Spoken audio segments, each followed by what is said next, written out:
I'm going to be talking about my favorite new movie, House That Jack Built. I'm a huge fan of Von Trier's work generally, and so I thought that I would spend a little bit more time and effort figuring out exactly what happened in that theater. Matt Dillon as a Ted Bundy style serial killer in Washington in the 1970s. I had the pleasure of enjoying the director's cut. I drove 13 hours to make the screening, a straight shot from New Orleans after Thanksgiving. I'm so glad that I saw the director's cut because the missing shots were obvious when I was watching the video on demand version of this film, because the shots that had been cut were so viscerally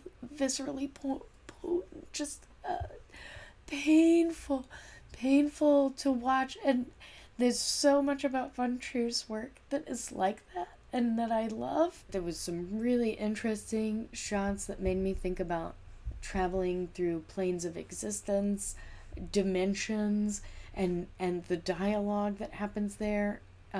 When we're going into the underworld, we're going through and inside a body, and that's how we're getting to hell. My favorite line from the film: hubris is punished by nemesis. One can only hope. So there were a couple of other films that I saw this year that reminded me a lot, or at least I think prepared me for the visual experience. Mandy, the masterpiece by Cosmatos, Suspiria, the remake of the classic by Dario Argento. Mandy, combined with the muted aesthetic of Suspiria, I can see these two movies converging and becoming something very much like The House That Jack Built. I had a couple of run-ins with Jack already this year. Jack at the Lumina Theater in Chapel Hill when they screened The Shining. Revisiting this character of Jack, this capacity I think all of us have to go a little extreme, was really fun. Ruling Class, 1972, with Peter O'Toole. Here again we have a Jack. In his case, an extreme, innocent character manipulated to the dark side and becomes another Jack. Jack. Oh my god, Jack. Okay. Since Jack is our protagonist, he's the one that we're ultimately rooting for, the Uma Thurman character, who is just vile. And I'm sure I'm not the only audience member who was cheering a little bit when she ultimately met her fate with the Jack. I think she did a really incredible job acting Uma. She was every woman that I never wanted to become, and that I am not. I have a really hard time expecting things from people, it's another story altogether. He takes the physicalist point of view, where there's nothing about human beings that makes them anything other than matter, and I'm sure I'm not the only one who's just been reduced to a body. So Jack would mock those with a fear of death and belittle those who believe in love. I think that because it's art, it allows us to flesh out some of these conflicts and actually deal with some of these anxieties in a fictional context. I had a personal experience that made me feel especially sensitive to one particular incident in The House That Jack Built. His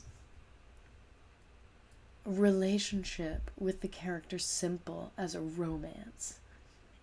So first you have the wandering women, and then you have the romance, where he has deliberately manipulated this woman in really complex ways that are beyond her comprehension and brought her in to his sordid and frightening world. So, hello to my own personal Jack. Should I still trust you? If you have the capacity to recognize your participation in things that cause people suffering, then maybe there's something you can get out of this. Thank you to Lars von Trier for giving me something to think about and giving me a lens through which to understand, experience, focus on, and contextualize my own experiences. If you'd like to see the film, you can screen it on Amazon in the comfort of your own home. However, I would recommend seeing it in theaters if you can. So, I hope that you'll look out for an extended version of this review on my blog at Amblyoptic.com. I hope that you've enjoyed this. I hope that you'll subscribe. I hope that we'll all be able to pick up and move on and be better tomorrow than we were today. I hope that we're all able to take all of our stresses and conflicts and anxieties and funnel them into beautiful artwork for the world to experience themselves through.